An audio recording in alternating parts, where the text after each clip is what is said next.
Hi, I'm Rachel, and this is my 2023 In Reading by Favorite Quotes video. It would have behooved me, I suppose, to think up a better title for that. But anyway, my goal for this video was I wanted to take a look back on my year in reading. And for the last couple of years, I used the Would You Read It tag to look back on every month of reading by sharing the beginning of each of the first books I read per month. But I decided maybe to go a different direction this time because in my monthly literary newsletters, I've been ending each post with a quote from my favorite book I read that month. So I figured I'd share those quotes with you and explain maybe some of my thought process about, what touched me in the books about those quotes. And it'd be an interesting way to get into some of the crux of the reading.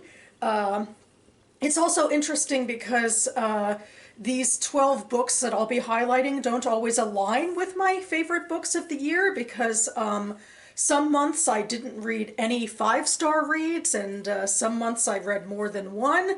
So I have this whole post I put on my blog recently, which I'll link down below, where I highlight all of the 5-star reads, basically, my favorite books of the year. But this video will actually be somewhat similar and somewhat different, so technically new content.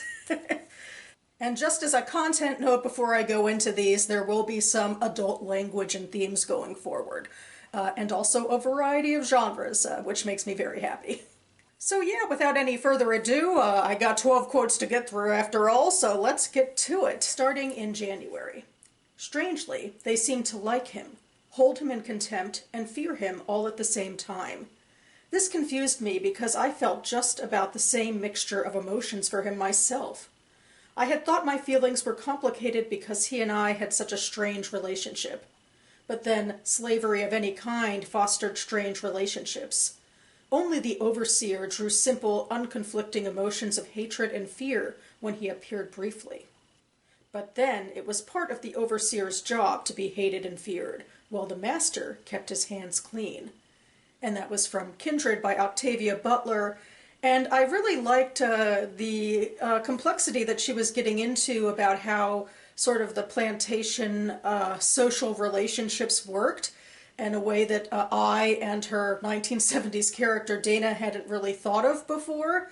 That if the master was a little bit removed in some cases from the toil of the slaves and he wasn't directly overseeing their punishment, that maybe he wouldn't be seen as much of an enemy, and that could be maybe a way of even like psychologically keeping the slaves in line of a sort. I mean, it's just, I thought it was important to see complexity in these relationships. I mean, it's not about, justifying slavery, but realizing the psychological tools in place about these relationships that many planter households deliberately fostered to keep their operations running.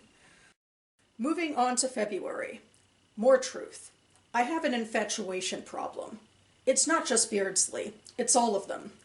I felt this for 100 other men. The rush of the encounter, the way my stomach heats and bubbles, the adrenaline, the urge to run 5 miles and move my bowels and puke at the same time. It's a frenzy for the story and what it could be. The ability to escape from my life, the chance at a grand renovation of self within another person.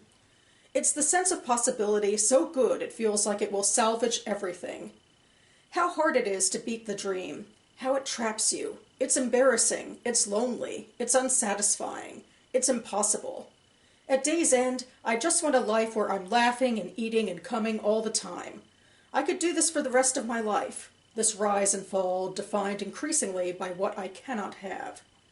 And that's from The Animators by Kayla Ray Whitaker. And I like this for what it says about this particular character and how she sort of has this self-awareness about how she views her relationships, and I guess more than relationships, the infatuation she has with her boyfriends, and really what it says about her desires about her own life, about chasing after the adrenaline rush. That's, a sort of self-awareness, and, she has all of that descriptive imagery about it. And then it goes into deeper stuff about, trying to renovate her life and herself into something that, would be better than what she has now. And that's, chasing after a dream of something better. And then how, that can be self-defeatist in a way that, these sorts of infatuations don't always seem to actually lead to anything that's lasting and changing something real about your life.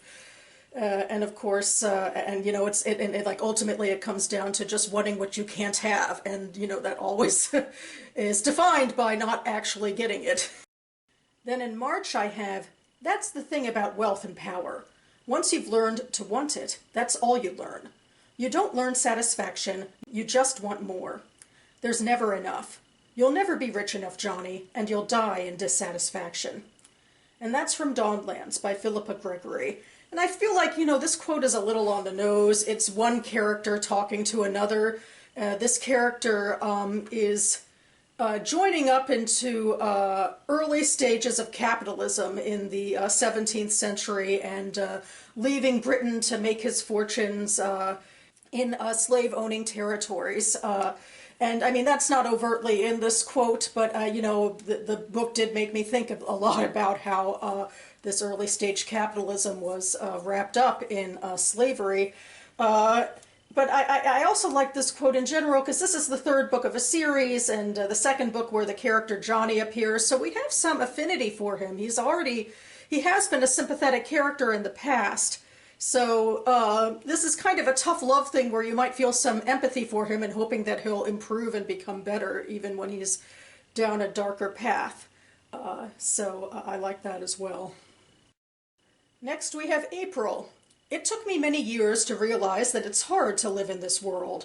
I don't mean the mechanics of living, because for most of us our hearts will beat, our lungs will take in oxygen without us doing anything at all to tell them to.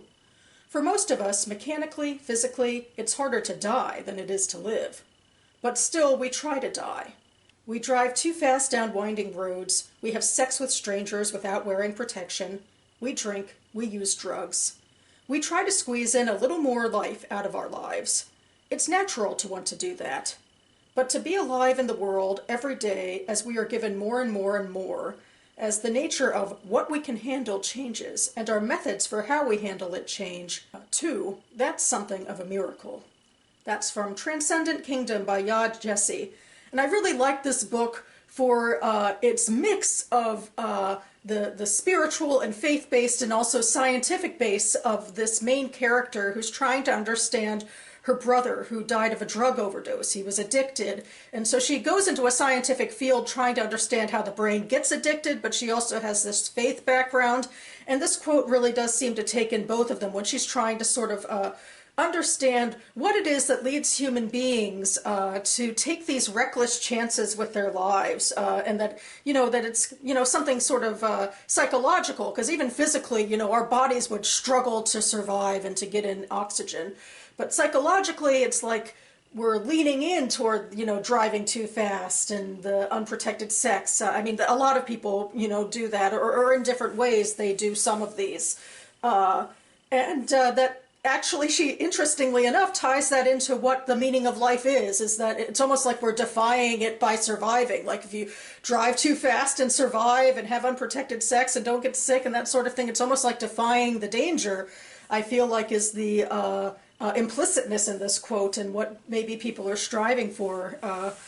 And I just also like the ending as well, and the nod to the fact that sometimes the realities of our day-to-day lives can be hard, and more can be heaped on us as time goes on sometimes in terms of responsibilities and connections with the world and all that. So I mean, that's something that I guess also spoke to me too, is like trying to find sort of joy and also just reverence, I suppose, in the act of survival. Okay, now May. I am forced to take it upon myself to play the game of nations with all the tools of statehood, even though it causes me to feel, as George Steiner put it, like an old man in a kindergarten. To play the game with an emblem and a flag and a passport and an army, and even war, provided that such a war is an absolute existential necessity. I accept these rules of the game because existence without the tools of statehood is a matter of mortal danger. But I accept them only up to this point. To take pride in these tools of statehood, to worship these toys, to crow about them, not I. If we must maintain these tools, including instruments of death, it must not only be with glee, but with wisdom as well. And that was from Amos Oz in The Land of Israel, which he wrote in the 80s, and I read in May, and it's obviously interesting to look back on this quote now, given the situation that Israel is currently in, actually fighting a war. And I don't necessarily believe this quote, obviously, because Amos Oz isn't talking about this situation. It's not positing anything about if this war is necessary or not. It's really, this quote is about nationalism and Zionism, which is a form of nationalism. And it really coincided very strongly with things I've been thinking about a lot. I've been reading particularly about Israel and other ways that groups of people have become anti-nationalist more broadly, and to try to understand why and where I come down on that line, where nationalism can fail people and groups and where it doesn't. And this isn't the first time that Amos Oz's fiction really speaks to me personally about my specific feelings about nationalism and Zionism in this case, and when it is necessary for, you know, the protection of a people who didn't have protections before. So I just really love this quote in the middle of a very challenging book where my own opinions about nationalism and how much I actually don't like it that much as a general idea have been in flux, and what he has to say about it really was very powerful. Okay, now in June we have We Drove Like That in Silence, him gripping the wheel, clearing his throat now and then, and wiping his eyes, me gazing at the unknown scenery becoming familiar, as slowly the streets and storefronts pieced together, signaling home, or what had been up until moments ago. For the first time it occurred to me that a home was a creation between two people, more if you shared a family. An agreement. Living alone was something else. And that was from Juventude by Vanessa Blakesley. And this quote comes from a scene where the protagonist and her husband are basically at the end of their marriage because he's realizing that she's not sharing everything about herself with him and that that's just too big of a barrier. And in a way, this quote was almost like a stab in the gut for me because I personally don't have a husband and I personally live alone. And I don't know if I fully agree that I don't have a home. Or maybe it's that the home isn't necessarily just the place where I live, and I do engage with a lot of my life, especially a lot of my reading and writing life, alone at home. But there's other places where I do that as well, including with BookTube, putting myself out there, or with my writing groups and the relationships I've inculcated there. So maybe that's a way to really remember how important relationships are to a human being. So in that way, maybe I can agree with this character that a home is definitely something bigger than living alone. All right, in July we have Still, she would rather be on the lookout, sharp, overreacting, than to be caught asleep and dull-witted. When the bomb came to rip her apart, she would at least see it coming. She wanted to die on her toes if she had to die at all. And that was from The Last Cruise by Kate Christensen, which is a novel. It's an ensemble novel that I really liked for, you know, taking the point of views of three very different characters who were on this final cruise of a fictional cruise ship. And the ending is a bit of a dramatic turn in terms of catastrophe, and that's where this quote comes in, that survival is on the line. And I guess it spoke to me because of the emotionality of it, and when, you know, your actual existence is on the line, how do you want to meet your end or your creator, or, you know, that sort of thing. In a way, this quote feels a little too bombastic because it's about this sort of end of days stuff, whereas so much of this book was a little more complex about different people with their different backgrounds but universal desires, and I could have found maybe a more nuanced quote about that, but this is the one I went with. It certainly like had an emotional punch to it that I could agree with in the moment. Now we get to August with "My mother told me we are all like roses. I always thought it means that we opened our petals, took our true form, and gradually withered. But perhaps we never stop growing. If women are flowers, we are not roses, but day's eyes, blooming not once, but over and over, each time the light touches us." And that was from A Day of Fallen Night by Samantha Shannon, which in fact is my favorite read of 2024. And similar to the last book, I do feel like this quote doesn't really encapsulate what I love about the story and how maximist it was in its world building, its secondary world building. And part of it probably came down to me just trying to find a quote in time to put it in my newsletter, and this is the one that was on Goodreads that spoke to me the most. Because, in fact, with all of that Maximus storytelling, sometimes it's hard to find a quote that kind of encapsulates something a little bigger than something hyper-specific about a character in their own storyline. And so I did like this because it spoke to what Shannon was trying to do with her predominantly female-oriented story about how these women are just so complex and majestic in their lives. So I really liked it for that, for like the female powerness of it. And then we have September. How do you ruin a people? Is it with fire? Is it with bullets? You can drag a man through the street tied to the back of a horse. You can incinerate a village, can line families up in rows against a brick wall and fell them one by one like a forest. But all it takes is one survivor, and the story lives on. One survivor to carry the poems and the songs, the prayers, the sorrows.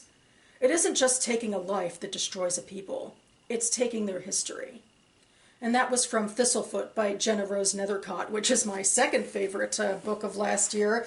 And in fact, I do feel like this is a complete 180, and this quote encapsulates the entirety of the themes of this story, which is about this family dealing with the trauma of a pogrom where almost all of the Jewish inhabitants of the Ukrainian Russian Empire at the time village were from. And it takes magical realist and folklorist elements to look at the legacy and generational harm, and also the whimsy of the storytelling about the people. I just really loved it, and I feel like this is just so inherently true that, certainly as a Jew coming from a history where we've been persecuted for so long, the truth is what keeps us surviving is that we have this history that nobody's been able to fully erase yet, despite many attempts to do so. And it just comes together so poignantly in this book, which can use these folklorist elements to address these issues. Okay, and into October we have "Everything she did know was only a reminder of something else that she didn't. She could craft golems, but lacked the understanding of their past and purpose, knew the importance of community to her people, but had never experienced what it meant. Her culture was like a piecemeal tapestry cloistered away in a dark room, sewn together with stolen books and whispers overheard when her parents thought her asleep." And that was from This Dark Descent by Kaylin Josephson. And I think I'm getting to the part of this video where each new quote kind of responds to the one before it, because this is a Jewish-inspired secondary fantasy. This quote is about a character from the Jewish-coded cultural group in her world. And in fact, she is very cut off from her people and their history and their culture, and that's, what's giving her a lot of what we'd say in Yiddish is source, or trouble. That, she knows like some of the surface level stuff but doesn't feel the deeper meaning. But luckily, it seems like in subsequent novels, hopefully, her culture survives in different ways, so she has the chance to maybe learn about it and reconnect, and so in that way she'll become part of the people again and the culture will continue surviving. For November, we have my biggest one yet. After the Holocaust, the ideology and worldview of rejection of the exile declined. What was the point of criticizing and rejecting a reality that no longer existed? The life of the Jews in Western countries, especially the United States, did not conform to the exilic model. Despite its prominence in pre-state rhetoric, rejection of the exile was never widespread among the population of the Yishuv, most of whom had come to Palestine not because they wanted to change their way of life, but either to save themselves or to live among Jews. That was even truer after the mass immigration. Those immigrants were not diaspora rejectors, nor did they come to Israel because they rejected the diaspora way of life. On the contrary, they hoped to continue that way of life in Israel, with an improved standard of living and existential security. Although the youth movements continued educating in the spirit of rejection of the exile, they were a negligible minority. And that was from Israel: A History by Anita Shapira, which I read for my Synagogue's Israel Book Club. And this very lengthy quote goes into some specific history about Israel and the pre-state's ideas of national identity, that a lot of the people who came in the first and second Aliyahs to join the people who, the groups of Jews who already lived in the land, they came from trying to escape from Russian pogroms, and I feel like, especially in the kibbutz movement, there really was a large sense of trying to reject a exile way of living in terms of, living in a village as a meek intellectual. People went to the kibbutzim to work the land and become physically strong and being able to support themselves that way. And it was part of a huge narrative, which, as this quote indicates, wasn't even entirely true for all of the people who came to Israel. That, not all of them wanted to completely escape their diasporic roots, even at the time. And then post-state, it was completely different when a bunch of new immigrants from different areas, including the 850,000 who were expelled from Arab and Middle Eastern countries, they came with very different cultural realities about who they were before and who they wanted to be now. And post-Holocaust, the majority of the shtetl world of Ashkenazi reality was destroyed in the Holocaust anyway, so it didn't even exist anymore anyway. And to be a diaspora Jew was completely different after the Holocaust, when the centers of Jewish life shifted to being predominantly in the US and Israel anyway. And so secular and even diasporic identity were changing. So anyway, I feel like this really spoke to the more complex realities behind the narrative, especially as time moves forward. And I just appreciated that nod to those nuances. And finally, we have December's quote. After a few moments, he spoke again. When I was younger, I thought the Ashkar must be very dangerous to be kept within walls. When I was young, Lynn said, reaching for bandages, I thought the Malbushim must be very dangerous for us to have kept them out with walls. Ah, he said and yawned again. Perspective is everything, isn't it? And that was from Swordcatcher by Cassandra Clare, my second Jewish-inspired fantasy novel on this list, this one geared toward adults. And I am ending these quotes kind of on the nose, maybe more on the nose than I would like, where the member of the Ashkar, or Jewish coded group, is talking to one of the non-Ashkar members, who she calls a Malbushim, in a certain situation. They're, having a talk, and they're talking about the fact that the Ashkar live in a ghetto, which is akin to actual Jewish, especially medieval history, when in a lot of especially European cities, Jews were forced to live separate in ghettos. And it does certainly feel on the nose to say, well, obviously, when you grow up separate from someone else, you don't actually know their history or anything. But at the same time, in today's so fractured world where everything seems like it exists in binaries, maybe we should remember that there's more than one perspective to life. And that about covers it for me now. I will leave my Goodreads reviews for all 12 of these books linked down below in case you'd like to learn more about them or what I thought about them. Yeah, this was a fun, rambling experiment. I hope it did something for you as well. And I'll be back on this channel to pivot into, current reading with my first AM reading update of January 2024. At last, I should get into this. Hopefully I'll have enough to say by then, so stay tuned. And in the meantime, I hope you're all having a wonderful day. Thanks so much for watching, everyone, and I'll see you next time.